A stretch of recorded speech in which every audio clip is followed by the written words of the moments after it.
സംസ്ഥാന ബജറ്റിലെ നിർദ്ദേശങ്ങൾ സ്വാഗതം ചെയ്യുന്നതായി വ്യാപാരി വ്യവസായി വിവിധ സംഘടനകളുടെ യോഗം വിലയിരുത്തി.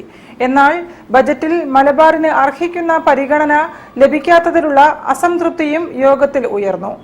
സംസ്ഥാന GST കൌൺസിൽ അംഗം സി ചാക്കുണ്ണി യോഗം ഉദ്ഘാടനം ചെയ്തു. കൊച്ചിക്കും തിരുവനന്തപുരത്തിനും ബജറ്റിൽ വൻ പദ്ധതികൾ പ്രഖ്യാപിച്ചപ്പോൾ മലബാറിന് അർഹിക്കുന്ന പരിഗണന കിട്ടിയില്ലെന്നും ഉദ്ഘാടന പ്രസംഗത്തിൽ GST കൌൺസിൽ അംഗം സി ചാക്കുണ്ണി അഭിപ്രായപ്പെട്ടു. വരുമാനം വർദ്ധിപ്പിക്കുന്നതിന് പ്രീ ബഡ്ജറ്റ് ചർച്ചയിൽ കൺസ്യൂമർ ഗുഡ്സ് ഡിസ്ട്രിബ്യൂട്ടേഴ്സ് അസോസിയേഷൻ സമർപ്പിച്ച 20 നിർദ്ദേശങ്ങളിൽ ചിലത് പരിഗണിച്ച് നികുതി നിരക്കുകളിൽ കാര്യമായ വർധനവുകൾ വരുത്താത്തതും ടൂറിസം, കാർഷിക, ഗ്രാമവികസന, ആരോഗ്യ, വിദ്യാഭ്യാസ മേഖലകൾക്ക് ഊന്നൽ നൽകിയും അവതരിപ്പിച്ച ബജറ്റ് സ്വാഗതാർഹമാണെന്നും യോഗം വിലയിരുത്തി. ടൂറിസം മേഖലയ്ക്കായാലും ആരോഗ്യ മേഖലയ്ക്കായാലും വിദ്യാഭ്യാസ മേഖലയ്ക്കായാലും പ്രവാസികൾ ക്ഷേമത്തിനുൾപ്പെടെ വൻ പദ്ധതികളാണ് ഈ ബഡ്ജറ്റിൽ പ്രഖ്യാപിച്ചിരിക്കുന്നത്.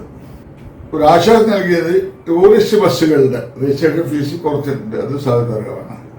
പക്ഷെ പ്രതിസന്ധി നേരിടുന്ന വ്യാപാര വ്യവസായ നിർമ്മാണ മേഖലയ്ക്ക് കാര്യമായിട്ടുള്ള ഒരു ആശ്വാസം നൽകിയിട്ടില്ലെങ്കിൽ ആംനസ്റ്റി സ്കീമൊക്കെ പ്രഖ്യാപിച്ചിട്ടുണ്ട്. അതിന് കൂടുതൽ വിവരങ്ങൾ നമുക്ക് ലഭിച്ചിട്ടില്ലെങ്കിലും പൊതുവെ budget സ്വാഗതാർഹമാണ്.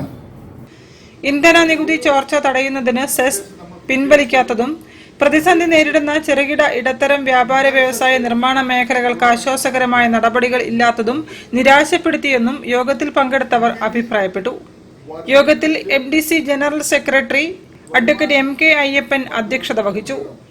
MV Kunhamu, Sreekala Mohan, K Mohankumar, PI Ajayan, P Latheef, CV Josy, CC Manoj, CV Geevar, TP Vasu, CKP Mansoor, K Kunhan എന്നിവരും യോഗത്തിൽ പങ്കെടുത്തു. News bureau, Kozhikode. കൂടുതൽ വാർത്തകൾ ഇടവേളയ്ക്ക് ശേഷം.